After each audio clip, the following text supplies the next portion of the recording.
ჩვენ გსურს დავრწმუნდეთ იმაში, რომ ამ სამყაროში მარტონი არ ვართ, რომ ათობით, ათასობით სინათლის წლის მოშორებით არსებობს ჩვენი მსგავსი გონიერი ცივილიზაცია, რომ ისინი ცხოვრობენ ჩვენსავით და სურთ გალაქტიკელი ძმების მოძებნა. ვართ თუ არა მზად მათთან შესახვედრად. იქნებ პირიქით უნდა შევწყვიტოთ ყოველგვარი პროექტი, რომელიც დაკავებულია არამიწიერი ცივილიზაციების ძებნით და დავიმალოთ სამყაროს ამ ბნელ ნაწილში, იმის შიშით, რომ ისინი ერთ დღესაც მოგვაგდებენ. ცნობილი ასტროფიზიკოსი სტივენ ჰოკინგი უცხო ცივილიზაციასთან შეხვედრას კოლუმბის ინდიელებთან შეხვედრას ადარებს. მისი თქმით, დედამიწელთათვის, ისევე როგორც ინდიელებისთვის ეს შეხვედრა კარგის მომტანი არ იქნება. აი კიდევ 5 არგუმენტი იმით სასარგებლოდ, რომ ახლა არ ღირს უცხო პლანეტელების მოძებნა. შესაძლოა ჩვენ ვერ გამოვნახოთ მათთან საერთო ენა. უკვე რამოდენიმე ასწლეულის მანძილზე ადამიანები ვერ ბრძვით ერთმანეთს. ერთი ქვეყანა ყოველთვის იპყრობს მეორეს. თუ ვუშვებთ იმას, რომ კოსმოსში ჩვენს გარდა კიდევ არსებობს გონიერი ცივილიზაცია, მაშინ არც ის უნდა გამორიცხოთ, რომ მათი დამოკიდებულება ჩვენდამით იქნება არც თუ ისე მეგობრული.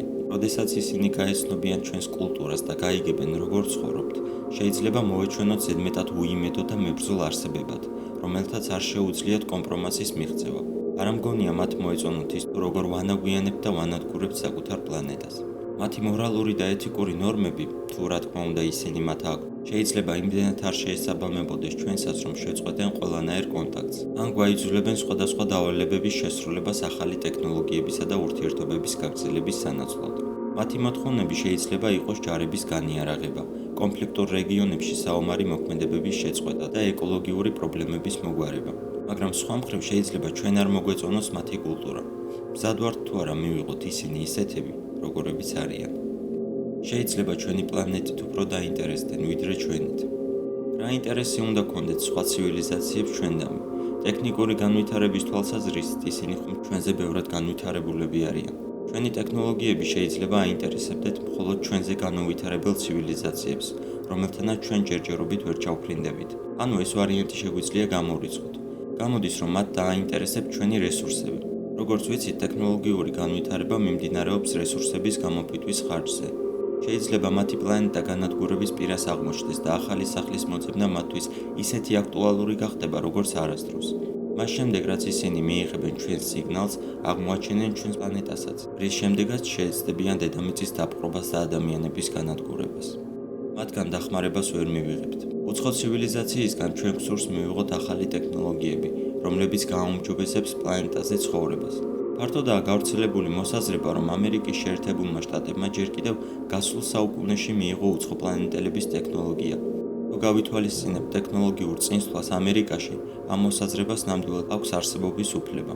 თუ შევხედავთ იმას, თუ როგორ ვიყენებთ უახლეს ტექნოლოგიებს, დავინახავთ, რომ ყველაზე თანამედროვე ტექნოლოგიები პირველ რიგში გამოიყენება იარაღის შესაქმნელად. იარაღი კი არ წყვეტს ადამიანების დახოცვას ამ პლანეტაზე. უცხოები კი არ გადმოგცემენ მათ იმის შიშით, რომ ჩვენ დავიწყებთ ერთმანეთის განადგურებას, ან სულაც მას მათვე წინააღმდეგ გამოვიყენებთ. არ აქვს მნიშვნელობა თავდაცვისთვის თუ თავდასასხმელად. უცხოპლანეტელები მარტონი არ ჩამოვლენ. ჰერბერტ უელსის რომანში „სამყაროთა ომები“, რომლის მრავალი ეკრანიზაცია ბევრს გექნებათ ნანახი, უცხოპლანეტელების შემოსევა შეაჩერეს არა ადამიანებმა, არამედ ჩვენ შორის მცხოვრებმა დედამიწელებმა, მიკრობებმა. მათ წინააღმდეგ უცხოპლანეტელებს იმუნიტეტი არ ჰქონდათ.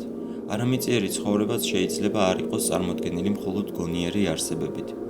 თუ მათ ევოლუციის იგივე გზა განვლეს, რაც ჩვენ, პლანეტაზე უნდა არსებობდნენ როგორც ცხოველები, ასევე მიკროორგანიზმები, რომლებიც შესაძლოა უცხოპლანეტელებთან ერთად მოხვდნენ დედამიწაზე. ისინი შესაძლოა იყვნენ მათზე, მათ ნივთებზე, ტანსაცმელზე. მიკრობები შეიძლება გავრცელდნენ სუნთქვის დროს. ეს შეიძლება ძალზედ საშიში იყოს დედამიწელთათვის.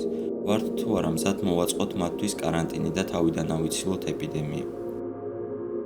მზად ვართ თუ არა ვიცხოვროთ მათთან ერთად დედამიწაზე. ჩვენი სიგნალის აღმოჩენის შემთხვევაში უცხოპლანეტელებმა ეს შეიძლება მიიღონ როგორც დამხმარე შუქურა. დედამიწაზე ჩამოფრენის შემდეგ კი უბრალოდ გთხოვენ მათ მიღებას დევნილებად, რადგან პლანეტა, სადაც ადრე ცხოვრობდნენ, აღმოჩნდა ეკოლოგიური კატასტროფის წინაშე, ან უკვე განადგურდა. გამოვიჩენთ თუ არა ადამიანებისთვის დამახასიათებელ სტუმართმოყვარეობას.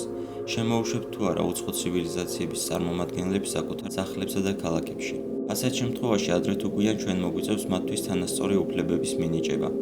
ღირს თუ არა მათი მოცემული ტექნოლოგიები და ინფორმაცია ამათ. გაიხსენეთ ფანტასტიკური ფილმი „მეცხრე რაიონი“. უცხოპლანეტელების გეტო გაჩნდება ჩვენს ქალაქებში. არა მხოლოდ ამერიკაში ან აფრიკაში, არამედ სავსებით შესაძლებელია თბილისსა და რუსთავში. არ მგონია, რომ ასე წარმოგედგინათ უცხოპლანეტელებთან კონტაქტი. სხვა სიტყვებით რომ ვთქვათ, ჩვენ გსურს ნახოთ უცხო ცივილიზაცია სადღაც შორს, კოსმოსში. მაგრამ მზად ვართ კი ვიხილოთ ისინი ჩვენს სახლებთან.